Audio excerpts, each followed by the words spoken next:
Hello everyone, welcome to seek study smartly. मैं हूं बलजिंदर सिंह। एक बार फिर से आप लोगों का स्वागत करता हूं आपके अपने यूट्यूब चैनल के ऊपर।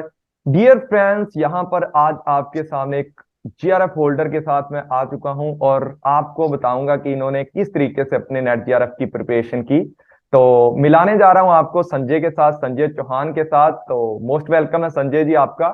तो सबसे पहले तो मुझे ये बताओ कि आपने मतलब ये नेट जीआरएफ करके आपको कितनी खुशी मिल रही है आपको। सर मुझे बहुत खुशी मिल रही है सर। शुरू से यही सपना था, जैसे ही मेरा एमए हुआ सर, मेरा यही सपना था कि नेट हो जाए। मैंने टीचर से ही पूछा कि मतलब आप अगर टीचिंग कर रहे हो तो आपके जैसा कैसे बने। तो उन्होंने कहा कि पहले एमए के बाद आपको नेट या जेआरएफ क्वालिफाई करना पड़ता है, फिर आप एलिजिबल होते हो। तो मैंने भी तब से डिसाइड अच्छा, किया था कि नेट या जेआरएफ हो जाए। मतलब आप तो सर चाहते थे तभी से मेरी स्टार्टिंग जर्नी से कि शुरू एक टीचिंग लाइन में जाना है, तो किस तरीके से उसको मैं मतलब उस वे के ऊपर कैसे जाऊं, तो आपने स्टार्टिंग से कॉलेज से पूछा अपने टीचर्स से। अच्छा जी। जी जी जी। हाँ जी, तो सर वही मतलब पूछता अब सर। कैसा फील हो रहा है कि आपको लगता था कि आपका नेट जीआरएफ हो जाएगा? मतलब क्योंकि आजकल नहीं आपको सर। पता है कि सर पेपर भी ऐसे आते हैं। सर बिल्कुल उम्मीद नहीं थी सर। इतना ज्यादा पेपर का ना मोड चेंज हो गया जब से एनटीए के हाथ में आया हुआ है ना, तो काफी समझ नहीं आता पैटर्न इस अब। फिर भी मुझे हैरानी है कि मेरा जेआरएफ हो गया। अपनी तरफ से मैंने पूरा एफर्ट दिया था, पर फिर भी मुझे कई अच्छा। जगह डाउट था कि हम्म। जेआरएफ ना सही, नेट तो हो जाएगा। पर जब इनका सर रिजल्ट पेपर टू देखा मैंने आपका रात को इंग्लिश है ही। ना? पेपर टू इनका इंग्लिश है। तो डियर जी सर। फ्रेंड्स, जो जो इंग्लिश के लिए भी तैयारी कर रहे हैं उनके लिए भी ये कुछ ना कुछ टिप्स एंड ट्रिक्स आपको देके जाएंगे। आज तो स्टार्ट करते हैं इससे सबसे पहले पूछना कि जैसे ही सभी बच्चे जिस तरीके से अभी हम लोग प्रिपरेशन कर रहे हैं या बाकी सारे बच्चे प्रिपरेशन कर रहे हैं, तो कहाँ से स्टार्ट करना चाहिए? आपने कैसे स्टार्ट की अपनी प्रिपरेशन और आपको क्या क्या हर्डल्स देखने को मिली बीच में? सर मेरा मानना है पहले तो सर नाकामियां तो सहनी पड़ती है सर। एक बार सबको असफलता तो देखनी पड़ती है। जब मैं पहली बार मैंने एग्जाम देने गया तो सिर्फ मैं देखने गया था कि एग्जाम होता कैसे है, लेवल कैसा है इसका। हाँ, तो मतलब पहली बार पैटर्न तो देखने ऐसा था, गए फिर थे आप। धीरे धीरे। जी जी, मैं पैटर्न देखने गया था सिर्फ। फिर धीरे धीरे मुझे समझ आया कि काफी थरली पढ़ना पड़ेगा इसे, अगर इंग्लिश को भी करना है। वो लिटरेचर काफी वास्ट होता है, तो हम्म। थरली पढ़ना पड़ेगा। तो मैंने बहुत सारी बुक्स खरीद परचेज करी है सर, यूट्यूब पे रोज देखता था पीडीएफ वगैरह। आपके आपके फर्स्ट मुझे पता लगा फर्स्ट पेपर भी उतना ही जरूरी है। फिर मैंने अलग अलग जगह देखी, फिर मुझे किसी ने सजेस्ट किया कि टेलीग्राम पे ऐसा होता है कि आप किसी को भी ज्वाइन करते हो किसी भी चैनल को तो पुराना डाटा भी मिलता है। तो हम्म। टेलीग्राम पे मैंने सर्च किया, फिर पहले ही नंबर पे आपका भी था सर चैनल। जब मैंने देखा तो काफी सारी पीडीएफ थी, तो मैंने हम्म। काफी पीडीएफ आपकी जितनी भी थी सबका सर प्रिंट आउट निकाला, सबको मैनेज हम्म। किया टॉपिक के हिसाब से। फिर हम्म। मैंने आपका चैनल भी देखे सर। मतलब फर्स्ट पेपर तो मैं बेफिक्र हो गया था जब से मैंने आपका फॉलो कर लिया था। अच्छा। सेकंड के लिए सर अच्छा, मैं किसी तो पे बेस्ड नहीं था मतलब। दूसरी बात मैं आपसे ये पूछना चाहता हूँ। मान लो आपने जो प्रिपरेशन की, आपने एक बात बोली कि पेपर वन भी उतना ही इम्पोर्टेंट है जितना पेपर टू को हम मान के चलते हैं। तो पेपर वन के बारे में बताओ पहले, और फिर पेपर टू के बारे में बताओ कि आपने जो 10-10 यूनिट होती हैं उनको कैसे कवर किया, क्या क्या मतलब आपको चीजें थी जो ज्यादा डिफिकल्ट लगी हैं और कौन सी चीजें जो एक बार में ही आपको याद हो गई।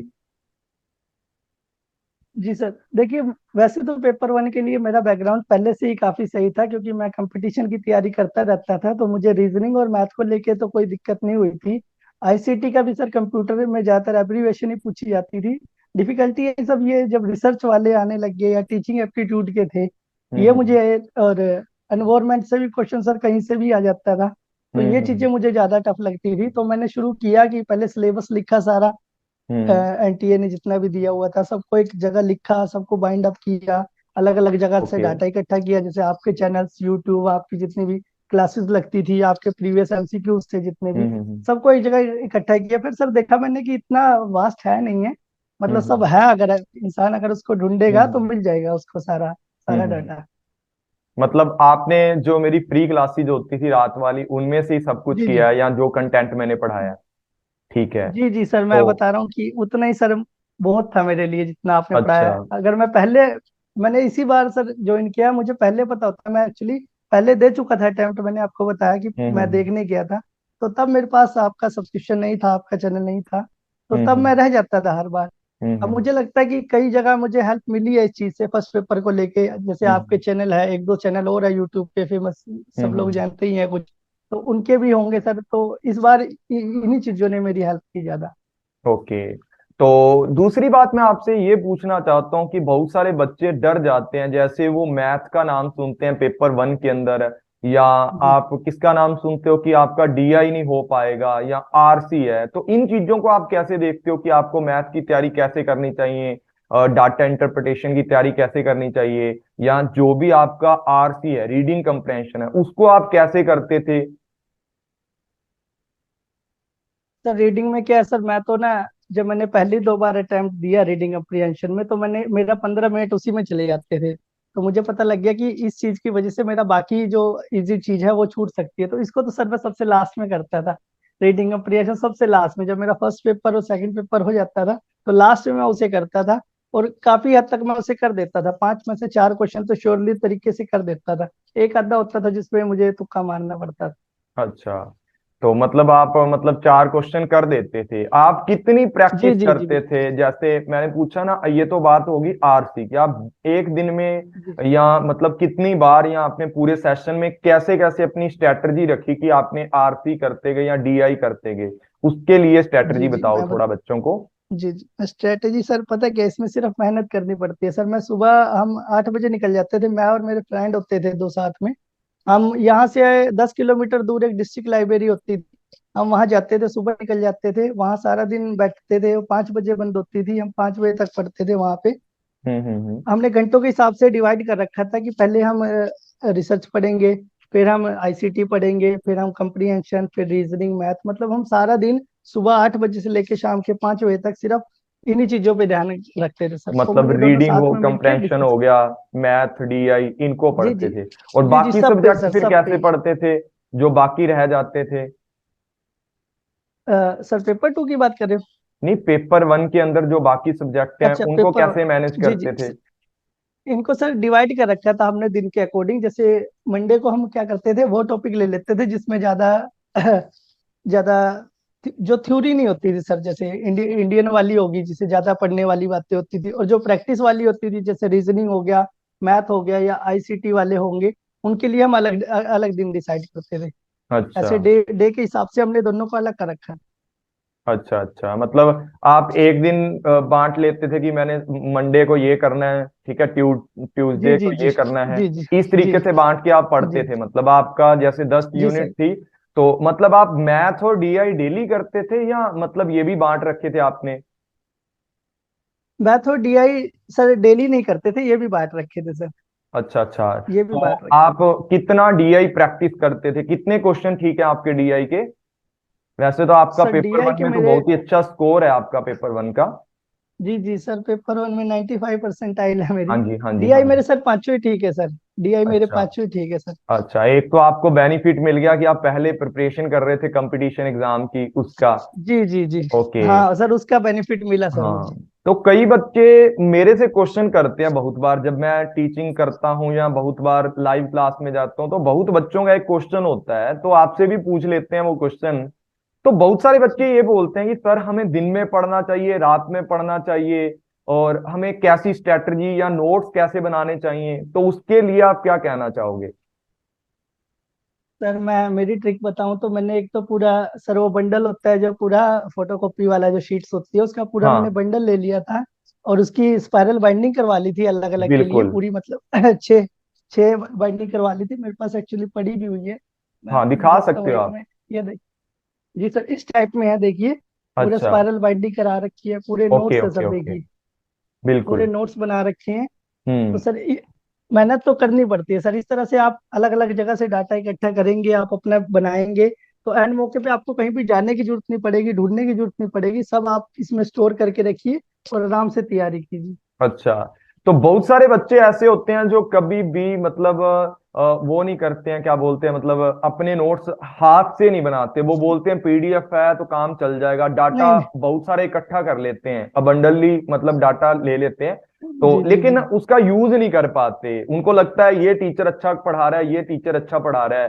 तो आप क्या बोलना चाहोगे इस चीज के ऊपर कि बच्चों को ऐसा, ये मतलब मेरे हिसाब से तो एक गलती होती है, पर आप क्या करते थे इस चीज के लिए, अगर आपको लगता है तो सर, मेरे मतलब? हिसाब से मेरे हिसाब से भी ये चीज सही नहीं है सर। जो तो टैलेंटेड है, जो जो बच्चे पढ़ सकते हैं इस तरीके से, मैं उनका नहीं कह सकता, लेकिन मोस्टली बच्चे एवरेज होते हैं इस चीज को लेके। वो इकट्ठा तो कर लेंगे पर उनमें आलस आता है इस चीज को पढ़ने के लिए।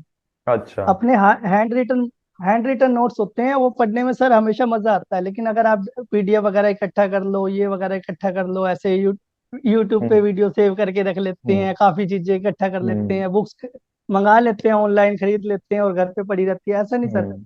अपने नोट्स खुद बनाने पड़ते हैं, हाथ से लिखी हुई चीजें याद आती है मौके पर। ठीक है। और आप फिर कैसे, जो रात वाली क्लास थी मेरी, उसके अलावा आप कौन कौन सी क्लासेज और देखते थे, मतलब जो कंटेंट वगैरह की, या?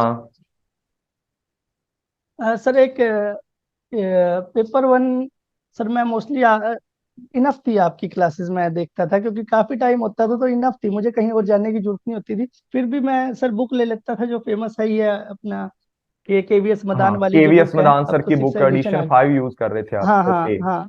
हाँ अभी तक कर रहा ओके। था सर, अभी छठा भी आ गया है। हाँ ये हाँ, इनफ है बिल्कुल। सर, इससे बाहर, इससे कुछ नहीं आता बाहर, हमेशा इसी में से आया हुआ है। मेरा दूसरी बार एक्चुअली, पहला मेरा नेट हो चुका है इससे पहले। बिल्कुल। इस बार मैंने जेआरएफ के लिए भी इसी हाँ को हाँ, यूज किया सर। बताया था आपने। ठीक है। जी जी जी तो मतलब आप यही बुक यूज कर रहे थे पहले भी, और अभी भी यही बुक यूज कर रहे हो? जी ओके। जी तो दूसरी बात ये होती है कि कई बार ये होता है ना कि पेपर वन कंप्लीट पढ़ लिया, तो एमसीक्यू कैसे लगाने हैं सर? एमसीक्यू के लिए आप क्या स्ट्रेटजी बताओगे बच्चों को? तो जैसे आपने पेपर वन की एक यूनिट पढ़ने के बाद एमसीक्यू लगाए, या पूरा पेपर वन कंप्लीट करने के बाद एमसीक्यू लगाए, तो आप कैसे लगाते थे नहीं सर। एमसीक्यू? करने का तरीका क्या था आपका? नहीं सर, यही था जो आपने पहली बात कही ना, कि पहले मैं एक यूनिट पढ़ता था, फिर उसकी एमसीक्यू लगाता था एक एक यूनिट के हिसाब से। रिसर्च कर लिया, रिसर्च सारी कर ली मैंने थर्ली, एक रिसर्च की ऐसे जैसे सर एक, जैसे पहले मैंने बुक पढ़ लेता था, एक रिसर्च हम्म। मेथोडोलॉजी की एक बुक ली थी मैंने, हाँ हाँ, सी लाइब्रेरी आर से मिली थी कोठारी। मुझे, अच्छी बुक सी है आर ये। कोठारी की, जी सर। बिल्कुल। जी जी। लाइब्रेरी से मैंने इशू करी, पहले मैं ये पढ़ लेता था, फिर आपके आपके चैनल से आपकी जो पीडीएफ है वो पढ़ता था। फिर जब मुझे लगता था कि मुझे अब मैंने कर लिया, चीजें हैंडल कर ली हैं, फिर मैं एमसीक्यू पे जाता था सर। अच्छा हर एक एक यूनिट के बाद ही एमसीक्यू कराया जाता है सर। अच्छा अच्छा अच्छा, हर यूनिट के बाद आप एमसीक्यू लगाते रहते थे? तो अगर जी जी ये जी सर। पूछा जाए, बहुत सारे बच्चे ये क्वेश्चन करते हैं कि सर कितने साल, जो जो बच्चे जेआरएफ निकाल के जाते हैं, चलो उन्होंने अपनी मेहनत की अच्छे से, टारगेट को हासिल किया, अचीव किया अपने गोल्स को, तो कितने साल के जी आपको मतलब एमसीक्यू लगाने चाहिए? सबसे बड़ा क्वेश्चन ये होता है बच्चों का आजकल। सर, इसकी कोई लिमिट नहीं है सर, क्योंकि अब एनटीए में कह रहा हूँ, इतना इतना कॉम्प्लेक्स हो चुका है, इतना कॉम्प्लिकेटेड हो गया है कि वो क्या करता है कि आज से 6 साल पहले मैसेज दे देता है। उस मैंने कई देखे हैं क्वेश्चन की, इतने पुराने पेपरों में ऐसे क्वेश्चन दिए गए हैं। तो अब कोई कुछ भी सर फिक्स नहीं रह चुका है। जितना हो सके आप मैक्सिमम पीछे जाते जाइए, जाते जाइए। अच्छा। 2020, 19, 18, 17 जाते जाइए। मतलब कम से कम 5 से 7 साल तक के जितने पेपर हैं हाँ हाँ, वो इतना एनालिसिस तो है ही करने है सर, चाहिए। हाँ इतना तो है, तो जी जी, एमसीक्यू इतना तो लगाने है का ही सर। तरीका क्या था आपका? एमसीक्यू लगाते थे, मतलब एमसीक्यू को कैसे समझ के लगाते थे, या मतलब कंटेंट पढ़ते थे दोबारा उसको, अगर कोई क्वेश्चन गलत हो जाता था तो उसमें क्या करते थे आप? एमसीक्यू में सर, जैसे एक क्वेश्चन है एमसीक्यू का, मैं पढ़ता था, पहले मैं अपना आंसर लगा देता था उसमें। पहले मैं सारा क्वेश्चन पहले खुद ही के सोल्व कर लेता था, फिर मैं सर आंसर मैच करता था। जो आंसर गलत होते थे मेरे, मैं उनके हर बार, जो इतने भी 3 ऑप्शन होते हैं सर, जैसे 4 ऑप्शन होते हैं, तो मैं उन चारों ऑप्शन के बारे में भी पढ़ता था कि ये किसके आंसर हो सकते हैं। अच्छा। ये आंसर अगर इसका है तो बाकी तीन बिल्कुल किसके बिल्कुल, आंसर होंगे। क्योंकि नई नई टर्में आती हैं सीखने के लिए। और जी जी थोड़ा पेपर टू के लिए भी बता दो कि आपने पेपर टू के लिए क्या क्या, किस किस तरीके के सोर्सेज यूज किए, क्या क्या पढ़ाई की आपने। ठीक है। तो पेपर टू के लिए जी भी जी थोड़ा सर, बता दो, पेपर टू। ताकि इंग्लिश वाले जो बच्चे हैं उनकी भी हेल्प हो जाए थोड़ी। जी जी सर, पेपर टू में मैंने क्या किया कि मैं शुरू में तो मैं ऐसे ही चलता है जैसे आम बच्चे चलते हैं सर। मैं बस एक गाइड खरीद ली थी मैंने, एक अरिहंत की, एक एमसीक्यू थे उसमें। तो मुझे पता चला कि ऐसे तो बात नहीं बनेगी। फिर मैंने कुछ के इंटरव्यूज देखे सर, जिन्होंने जेआरएफ क्वालिफाई किया था। तो उन्होंने बताया कि मैंने उनकी देखी स्ट्रेटेजी क्या थी। तो उनकी स्ट्रेटेजी के हिसाब से मैंने कुछ बुक्स परचेज कर ली थी सर। एक कल्याणी नाम से है, एक टीचर है यूट्यूब पे। तो उन ओके। वो भी बुक्स परचेज सेल करती हैं सर, मतलब प्रोवाइड करते हैं कल्याणी। बुक्स वगैरह? ओके। जी जी, तो मैंने उनसे भी बुक्स खरीदी सर, 3,000 की तो बुक्स खरीदी थी मैंने। और हम्म। मोस्टली सर मैंने किसी एक पे बेस नहीं रहा, मैंने सारी बुक्स खरीदी हैं, सारी बुक्स पढ़ी है। History of English literature Routledge की होगी है, कल्चर थ्योरी होगी, कल्चरल हिस्ट्री होगी है, इंडियन इंडियन लिटरेचर होगी है। ये ओके। सारी बुक्स सर जितनी भी फेमस है, आप मतलब वो बुक्स आपको पढ़िए, जितनी सिर्फ वो जितनी जो इनफ जो है। टीचर बताता गया वो सारी बुक्स खरीद के आपने सारी की सारी पढ़ी, ठीक है। और जी जी पेपर सारी पढ़ी सर। पेपर वन के लिए आपने केवीएस मदान का यूज किया और एक सीआर कोठारी की रिसर्च बुक और बाकी अपना यूट्यूब किया, ठीक है। ये बातें तो होगी बाकी हमारी यूट्यूब क्लियर, से, जी जी ठीक है। इसके जी। अलावा अगर मैं पूछूं, बहुत सारे बच्चों का एक क्वेश्चन ये भी होता है कि सर पेपर वन को कितने घंटे दें स्पेसिफिकली और पेपर टू को कितने घंटे दें, तो इसके लिए क्या बोलना चाहोगे आप? सर एक्चुअली ये डिपेंड करता है कि बच्चे को कितनी ग्रिप है, ऑलरेडी कितनी ग्रिप है बैकग्राउंड में। कई बच्चे होते हैं ना मान लो एमए के कोई बाद बच्चा होशियार बिल्कुल होते हैं। जीरो से है, तो वो बच्चा जी कैसे स्टार्टिंग करेगा? क्योंकि जिस तरीके से आपने नोट्स बनाए हैं, सारी चीजें लिखी हैं, तो मतलब कहीं ना कहीं आपने भी तो जीरो लेवल से स्टार्ट किया। तो आप अपना बताएं कि आपने कैसे किया बिल्कुल जीरो से उठ के। अगर वो शुरू से ही है, बच्चा बिल्कुल जीरो है, तो उसे दोनों को ही 50-50% लेके चलना चाहिए, दोनों को ही साथ में लेके चलना चाहिए। जैसे वो दिन के हिसाब से डिवाइड कर सकता है दोनों दोनों यूनिटों को, या फिर वो एक एक दिन छोड़ के भी कर सकता है। मतलब दोनों ही जरूरी है सर, दोनों के ही नोट्स बनाए जाए। आप ऐसा कर सकते हैं, मंडे को फर्स्ट पेपर कर सकते हैं, ट्यूसडे को सेकंड पेपर कर सकते हैं, या फिर मंडे नून तक आप फर्स्ट पेपर कीजिए। इसमें कुछ मिक्सअप नहीं होता सर, ऐसा लगता ओके। है, ऐसा कहते हैं कि अभी फर्स्ट पढ़ ले उसके सेकंड पढ़ ले, मिक्सअप कुछ नहीं होता। आप अगर एक ओके। तरीके से एक लहजे से पढ़ेंगे तो कुछ चीजें मिक्सअप नहीं होगी, सब चीजें ओके। आपको याद होंगी। ओके। और दूसरी बात ना, कई बार ये होती है कि सर जी कितने टाइम में सिलेबस पूरा करें? मतलब आपने पेपर वन का सिलेबस कितने दिन में पूरा किया, पेपर टू का कितने दिन में किया? कि सर जी ये सिलेबस हमारे पास कितने दिन में पूरा करें, कितना एमसीक्यू कितने दिन के बाद लगाएं, और कैसे रूटीन बनाएं, कितनी बार रिवीजन करें, वो सारी चीजें भी आप शेयर कर दीजिए ताकि सभी बच्चों की हेल्प हो जाए। पहले सबसे पहले तो एक बार आप गो थ्रू होइए, सिर्फ एक बार सारी यूनिटों से गो थ्रू होइए। आप सिलेबस लिखिए, एक एक यूनिट लिखिए, एक एक यूनिट से बस नॉर्मली पढ़ लीजिए एक एक यूनिट को नॉर्मली। उसके बाद आप दोबारा उस यूनिट को दोबारा शुरू कीजिए, इस बार थोड़ा और थरली पढ़ लीजिए। तीसरी बार में आप उसके नोट्स बनाइए, और चौथी बार में उसको रिवाइज कीजिए। ये लगता है कि ज्यादा टाइम कंज्यूम करता है, पर असल में पूरे दिन में हमारे पास 16 घंटे होते हैं पढ़ने के लिए। अगर आप उन 16 घंटों को इस चीज में यूज करेंगे तो ये चीजें कवर हो जाएंगी। आप एक चीज को 4 बार पढ़ सकते हैं एग्जाम के टाइम तक। ओके। बस आप ऐसा आपको करते थे डेडिकेशन से टाइम मतलब देना होगा। पहले पहले एक ही यूनिट कवर करनी है, दूसरी को टच नहीं करना, मतलब एक दिन में एक नहीं ही नहीं यूनिट नहीं, हाँ ऐसे कवर जी करते सर, थे? जी सर ऐसे ही या करता ऐसा था, जी करते सर थे ऐसे ही। कि कोई भी यूनिट उठा के पढ़ ली? नहीं नहीं सर, ये पहले मैं करता था कि कोई भी यूनिट उठा के पढ़ लेता था, पर मुझे लगा कि डिसिप्लिन जरूरी है।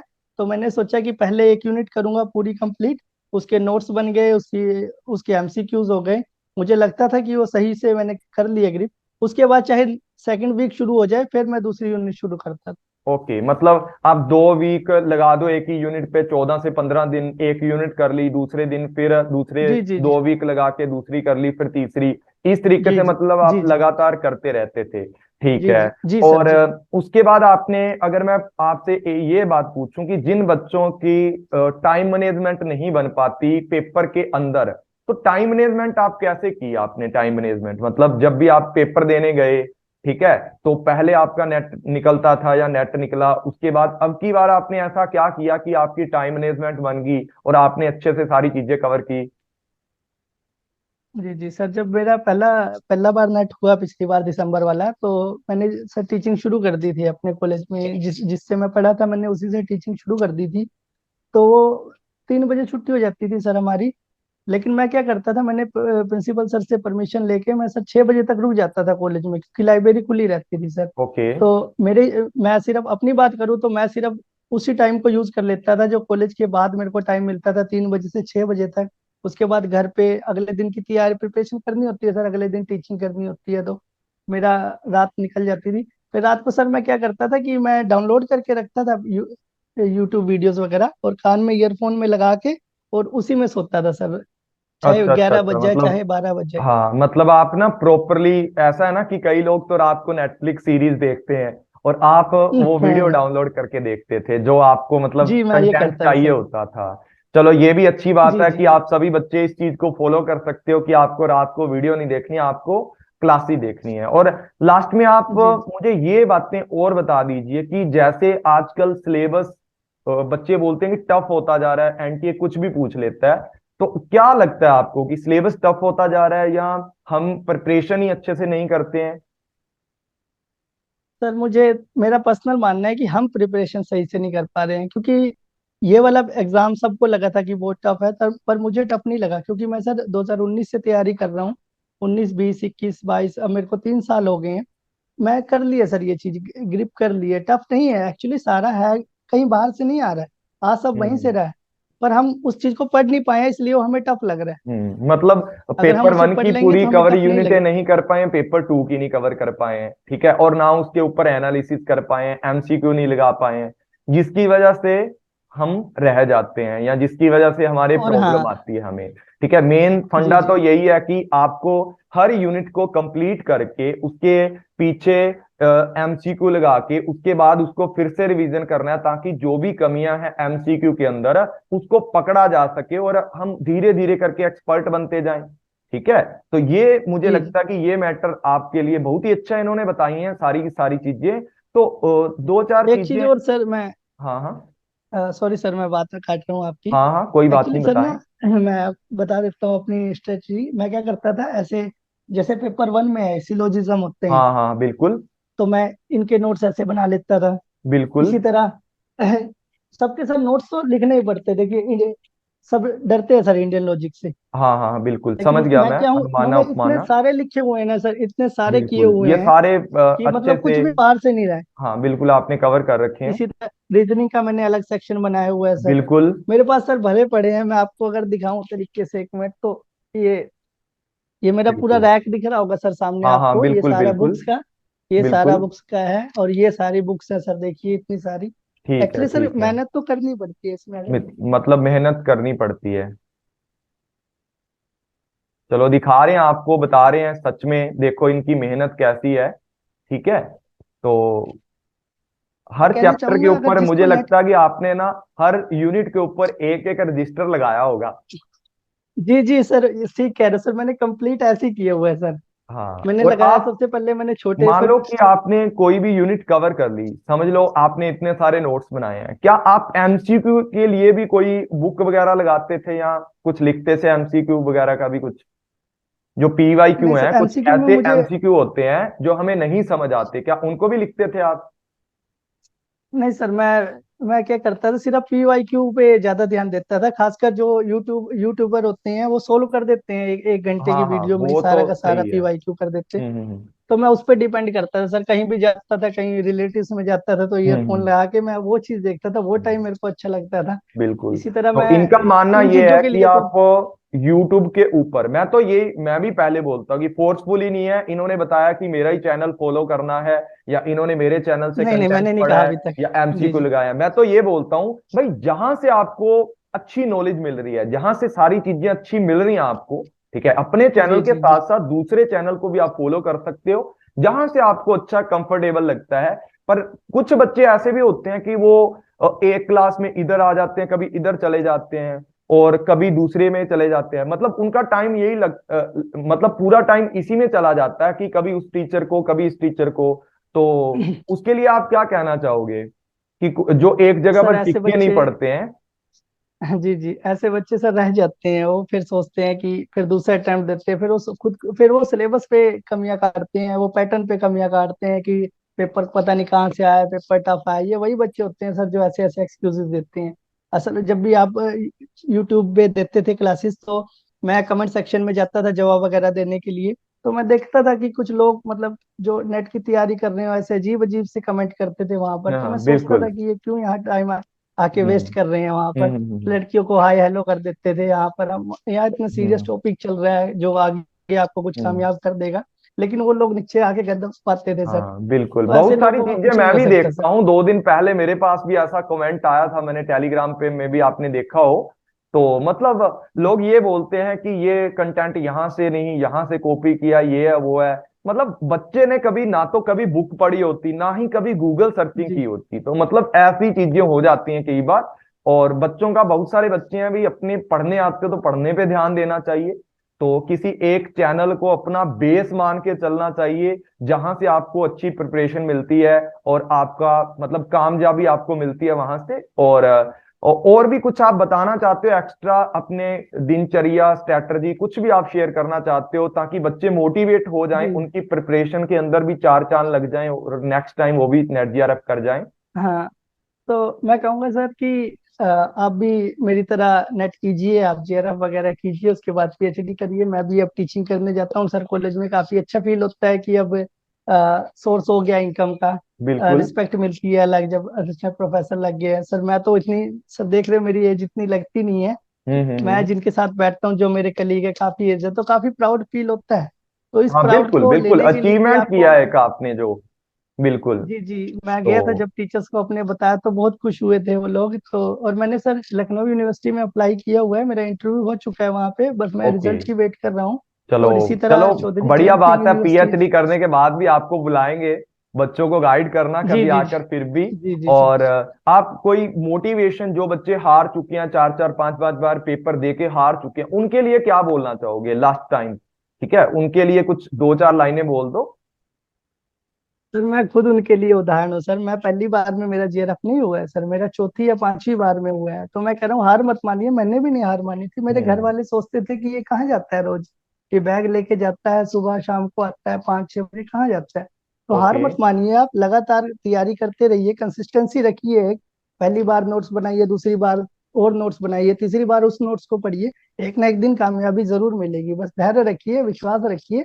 ये लाइन हम्म। आपके लिए बनी है, अगर आप टीचर बनना चाहते हैं तो विश्वास रखिए इस पे।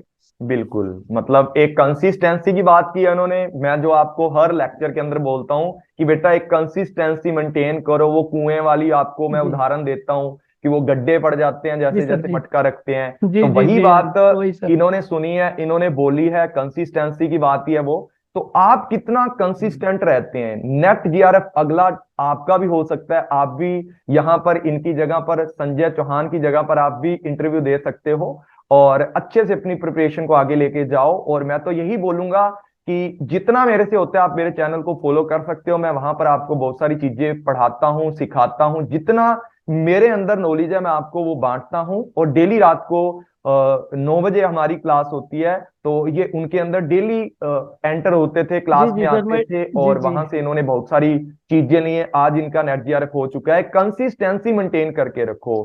और दूसरी बात, एक बात और भी ध्यान रख लेना, इन्होंने एक बात बोली है कि फालतू गिरी नहीं करनी है, फालतू के मैसेज नहीं नहीं करनी करने चाहिए। हैं। हमने पढ़ने आए हैं तो सीरियस टॉपिक चल रहा है, तो सीरियस टॉपिक के ऊपर आपको ध्यान देना चाहिए। मुझे लगता है अगर ये सारी बातें आप मेंटेन कर लेते हो, तो इन्होंने इतनी अच्छी अच्छी बातें बताई हैं अपनी जर्नी की, और ये सक्सेसफुल हो चुके हैं, जीआरएफ हैं। कल को इनको जाके स्कॉलरशिप मिलेगी, 30 से 35 हजार रुपया लग जाएगा। कहीं अच्छी जी यूनिवर्सिटी में पीएचडी करेंगे, कल को अच्छी यूनिवर्सिटी के अंदर लेक्चरर लग जाएंगे, प्रोफेसर लग जाएंगे।